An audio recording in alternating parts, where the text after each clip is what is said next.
eyes are, of course, on the transfers as it is deadline day for the Potters. But with that, we've got to preview Stoke's game tomorrow against Plymouth. Now, incomings and outgoings look to be happening in the club and, of course, have happened during this summer window. So with that, let's preview who's going to be in Stoke's starting 11 to face off against Wayne Rooney's Plymouth side.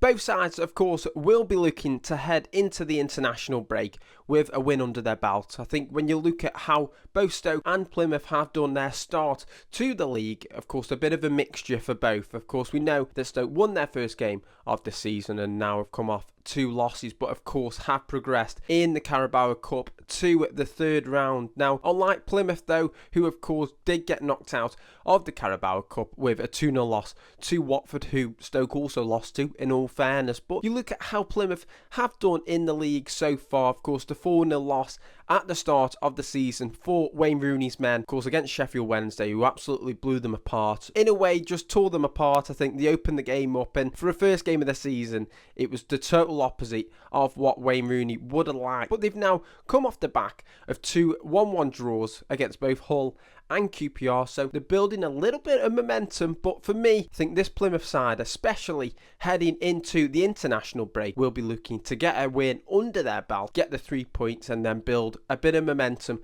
after the international break. But also for this Plymouth side, I think the calibre of manager, the name of the manager, who it is, Wayne Rooney being in charge of them, I think there's a lot of focus on him, there really is. And of course, there will be an expectation and a pressure that comes with that. But I think getting that first win is something that just relaxes everyone at the club, the fans, the players, of course, the manager, and just everyone all together. Getting that, and especially at their place, of course, would be huge for them in terms of kicking on in their season. But looking at this one, I think it's going to be an exciting one. I think there will be goals. I don't think it'll be a 0-0 draw. I don't think we will be bored in this game. But if you're looking at the two teams in terms of on paper, you'd say that Stoke do have a lot more quality. Nothing against the Plymouth side, who do have some key threats that we are going to talk about a little bit later. But you look at on paper and the quality and what they can bring to the table, I think Stoke have a lot more in the different departments. So for me, I think the game will be there for the taking for us. I really do. I think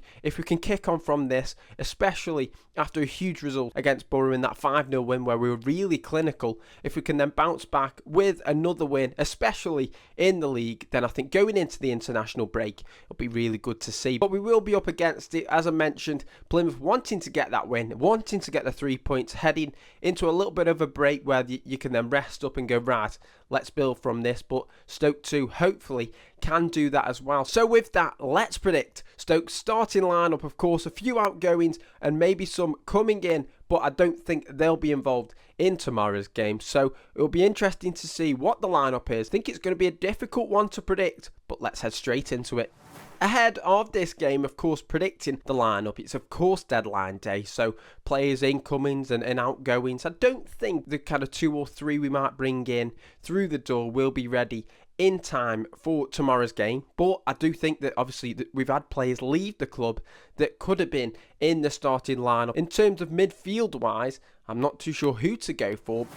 Ahead of this one, I think Victor Johansson, of course, will be in between the stick to play against Plymouth. He's a real top keeper, I really do. I think there's been a couple of critics, of course, when you're a confident keeper who likes to come out of your box. When it's a shaky moment, some fans just won't like that, but I think he's a top keeper, a confident keeper, and I think against Borough he had a top game. I think especially when you look at the two halves. Second half, really clinical. It's good to see. I think our attack turned on the form, and hopefully we had a good bit of confidence from that we can of course go into this game with. But first off wise, they had a couple of chances. They were in behind, the likes of Coburn was, and had a couple of chances, but Victor Johansson kept us in the game. His top saves and at least coming out from the box when some keepers might not want to do that, he did that, and of course took away the threat that Borough had, kept us in the game, and then we've put 5 past him. So for me, I think he is going to be a top signing, and I think he is definitely going to grow a lot more fans than what he has now. I really do. I think he will definitely start to grow on a lot more people,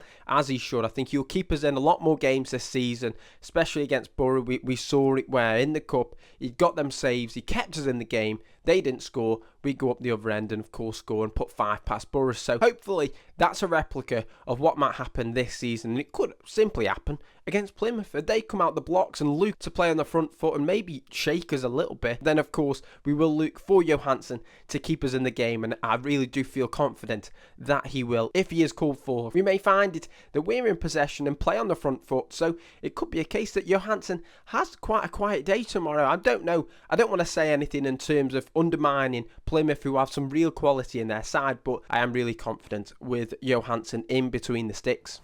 Back four now, and of course in the past when we predicted the starting 11 in terms of the backline, there hasn't been too many players that of course could come into it that could replace the players, but I am going to go for the same back four. I really am. I'm going to go for Gibson and Wilmot with Bocat and Chamadou either side of them, and the reason I'm going for that, I think with the international break coming up and of course the cup game against Borough earlier this week, I think it's one of them where you don't want to just throw players straight in. I think with Phillips kind of having about 70 minutes was he in the cup game, I don't think he'd come straight in and have 2 games in a week and kind of then run the risk of him getting injured, especially ahead of an international break where you want to keep him fit, and especially in the centre-back role, we want all of our centre-backs to be fully fit. So I think you'll keep the same with Wilmot and Gibson, I really do. I think if you play maybe Ryan Hardy or Obafemi as the ones that lead the line, either one of them will be a difficult challenge if they're allowed to have the freedom. But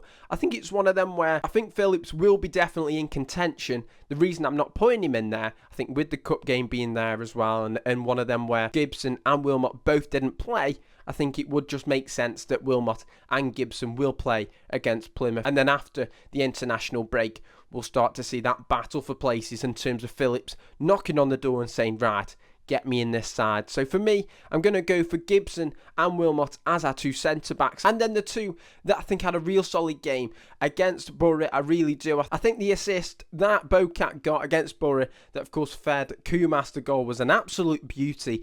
And hopefully he can keep doing that. So also with Chamadou as well, he had that kind of freedom to run his legs, get up the pitch, and of course he did that. So I think both fullbacks will be a threat in terms of if they're given the freedom. I don't think they will be given as much as what they were against Borough, but if they are given the freedom to get up the pitch, then we could look a real threat with them 2 as the 2 fullbacks. So looking at this one, if you look at players that will be back in contention after the international break, Ender Stevens could come up there, Lyndon Gooch could be maybe moved further back, so then he can both provide that attacking outlet but also that defensive one, and I think he could then use that as a bit of a battle for places for both Bocat and Chamadou, with him kind of being that versatile player that can play either side. But in this one, I think keeping that back four, hopefully they're not really tested as much as what they were against West Brom. I don't think there was a huge test that West Brom posed, but I definitely think that in a way they did kind of stretch us and we were kind of exposed as a backline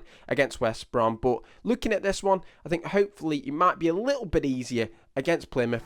Moving on to the midfield, and this is where, of course, the deadline day, players leaving. Of course, Laurent looks to be leaving. He might have left by the time this goes out, but Baker as well. So in terms of who could play there, I think there were some standouts against Borough. I think Sidibe looked really strong. There's a definite reason why Schumacher's given him his chance, but he has mentioned, of course, playing in the Cup. You don't want to then make him have that expectation that he has to put in at least another 60 minutes if he starts. But you look at it, we don't have loads of players on offer in terms of this game, with us of course bringing in some new additions, but I don't think they'll be registered in time for tomorrow's game. So I'm going to go for Wouter Berger in terms of in that kind of double pivot. I think he'll work well, especially in this game and in the battles he'll face. Alongside him, it's a tough one. It looks like Thompson is facing a bit of not an injury scare, but a late call. It looks like he got a calf injury. I'm not too sure if it was from the West Brom game or if it was from training. I'm not too sure at all, but I don't know, would you then risk him,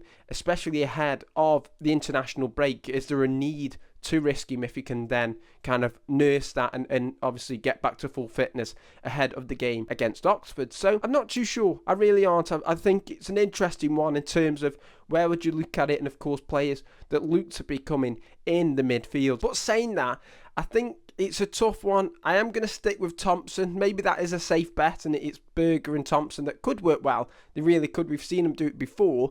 But with Thompson having that kind of late fitness call, who else would you call for? And it could absolutely be Sidibe. But with him playing most of the cup game, I think it's one of them where is there a bit too much of a demand on him, especially being a young player. So I'm not too sure. It could be Berger and Sidibe, but I am going to go for Berger and Thompson. Moving up the pitch and looking at who that kind of three are going to be, the 4-2-3-1, your three that will work together well, and I think work really well against Borough, especially this player that I am going to mention, Andrew Moran. I thought he was superb. I really did. I think you look at it and he's a similar player to what Luke Cundle is, and who could also be coming through the door. I don't know. He might have come through the door by the time I've said this and put this out, but I think what he brought to the table, his passing and just getting on the ball was superb, and hopefully he has that kind of space to be given that room to work his magic, and I think he did that really well, and hopefully he can do against Plymouth.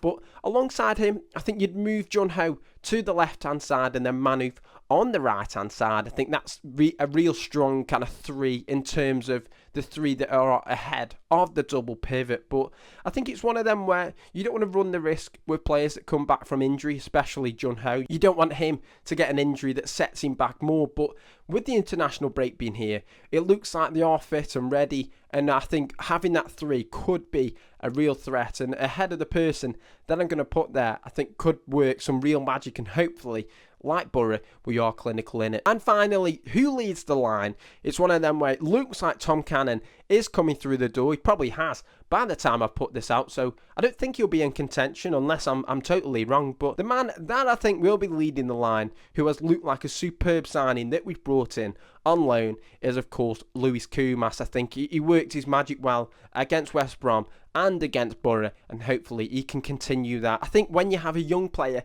like him who's able to have that freedom and creativity, it just works so well, and I think it's a superb signing that the club have made on loan. And from a tactical point of view, of course, against West Brom, got on the score sheet, playing in from behind, you've got them two tall centre-backs. How are you going to work your magic? Of course, Manouf put a perfect ball in, and of course, Lewis Koumas was able to finish it, and in a way, deserved a hat-trick against West Brom if it wasn't for the woodwork. But again, he got on the score sheet against Borough, and hopefully, he's got that confidence to continue that, and I think he is going to be another one that is definitely a fan favourite. So hopefully, against this Plymouth side, who of course leaked 4 goals against Sheffield Wednesday, hopefully there's more chances for Koumas, who looks like he really can take his chances, and a player like that, when we're clinical, we could be a real threat this season. If there is a game where there's not too many chances available, a player like Koumas who takes his chance, like he did at West Brom, could be a real key player in our side. I really do. So it'll be interesting to see how he does, but I think he will have a lot of confidence going into this one. And finally, looking at the game tomorrow against Plymouth, score predictions wise, it's another tough one. Of course, 5-0 win against Borough. No one saw that coming. I didn't see it coming. I think, did I say a 1-0 win to Stoke against Borough? We ended up then putting 5 past them, and we're really clinical. And hopefully that confidence continues in this game. But we can't underestimate Plymouth. They've got a lot of quality, and if they get their first win in front of a home crowd, especially for both the manager and the club heading into the international break. But hopefully we play on the front foot and are able to get more chances, and of course, like Borough, are clinical with them. But I think there'll be some real confidence in our side, and hopefully we can build that momentum. But we do have to be really careful of the threat that Plymouth will bring. But I think it'll be a Johansson clean sheet. I think our back line will have a real solid day. I hope they will anyway, but I think we'll also get on the score sheet. I'm going to go for a 2-0 win, a good solid performance with Koumas, and I'm going to go for Wilmot also getting on the score sheet.